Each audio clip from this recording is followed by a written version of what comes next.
Welcome back to video number 2. This is an update for Harry's security because something's going on in court. A little bit of background information for you. Let's jump in. In February of 2020, a decision was made by Ravik that Harry would no longer be eligible for the taxpayer-funded security. Now, the judge who was overlooking the case at the time said that Harry's case was procedurally correct. Harry's attorney said that Ravik did not apply the rules correctly to him. Remember, you guys, it was January of 2020 when Harry and Meghan made the decision to step back from royal duties. And then they had the Sandringham Agreement where Harry was given a paper that fully explained Ravik's role. On January 13th is when the Sandringham Summit occurred, and on January 14th, Harry's private secretary was told by the cabinet secretary that Harry's security would not continue. Now, on January 27th of 2020, again, the cabinet secretary, Harry's private secretary, and people from Ravik met again, where once again they were told, Harry was told he wasn't going to get, public funded security. The very next day, the 28th, Ravik's decision to cut his security was sent to Buckingham Palace. Now, remember, that was January of 2020. Harry didn't launch his legal fight until September of 2021.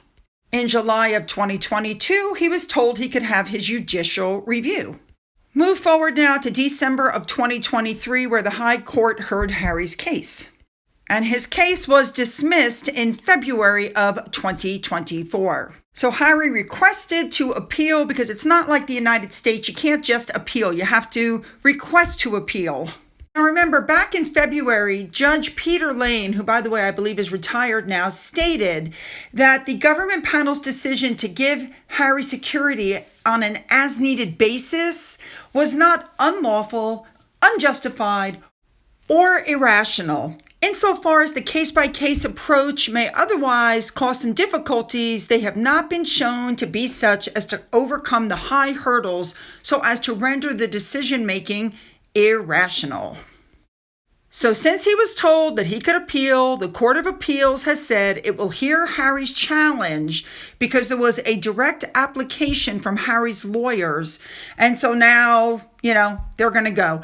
What it comes down to is Harry wants full publicly funded security protection for him and Meghan, which would also give him IPP status, which means he can't be held legally responsible for any crappy stuff that he does.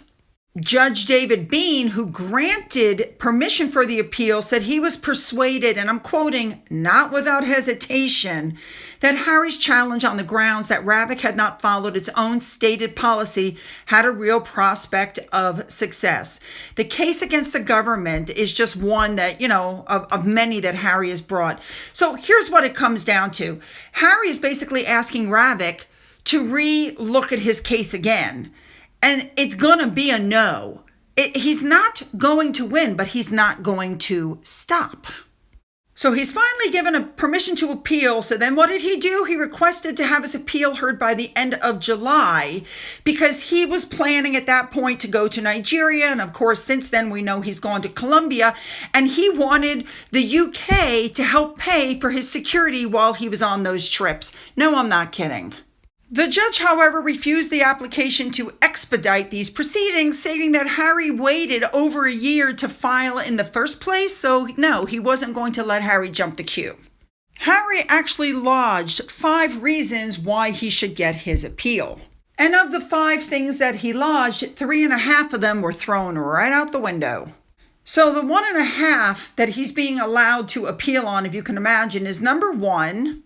As I told you before, he said that Ravik didn't follow its own policies, which the judge said I'm very hesitant to allow that. But he also said, and this was the half of part 2, there might have been an error in them saying that Harry was not in a comparable position to other VIP people.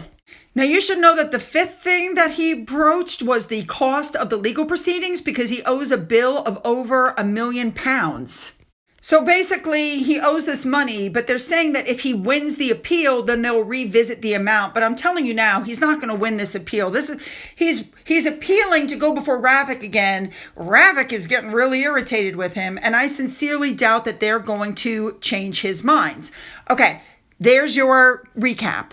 So now Harry is pressing on with his legal battle. Apparently, there's going to be a 2-day hearing held at the Court of Appeals in April in this latest dramatic twist to Harry's 3-year legal battle. So now here we are in September, and the next hearing is going to be in April. He is trying to restore, again, around-the-clock security while in the UK.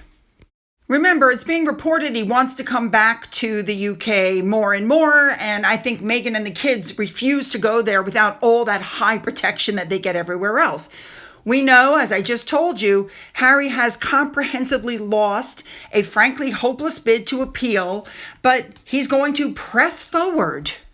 This information, just as an FYI, is listed on an official, publicly available website, and it shows the case was passed to the Court of Appeals listing office on July 12th. Whew. Obviously, the king and the royal family have nothing to do with Ravik decisions, but Harry, for some reason, really seems to think that the king is able to, intervene somehow in this. And so the two of them, the king and Harry, are locked in a stalemate because Harry is basically suing his father's government. Even though the royal family has nothing to do with Ravik, Harry seriously believes that somehow members of his father's household influenced the decision to remove the enhanced security. They're saying that Harry has tunnel vision, and Charles knows that, Harry is stubborn. This whole thing is very damaging to Charles. It's embarrassing to Charles to think that, Harry is claiming he doesn't feel safe in his own homeland. And Harry just doesn't let things go. Remember, Harry still gets police protection when he comes back to Britain in specific circumstances, but he has to give a 28-day notice of his plans. So in other words, if he's coming over for a royal event, a coronation, something big where the rest of the royal family is, he'll get the same police protection as they will. But if he wants to come over and hang out with his wife and go do some of these ridiculous things that Meghan does, no, the UK taxpayer isn't going to cover that. And let me point out also that he's constantly bringing up Diana and what happened to Diana, completely ignoring the fact that Diana got rid of her UK security. She decided to get rid of it. That had nothing to do with it being pulled from her. I will say that Harry is not going to be able to reconcile. Well, he wouldn't be able to reconcile with his family anyway with all the crap he pulls. But doing this is certainly not helping the situation. I'm just saying. All right, you guys. Now, video 3 is not a royal family video, okay? It is a different video about a notorious person, and she recently popped up in the news, and so I have to cover this. This happens every blue moon.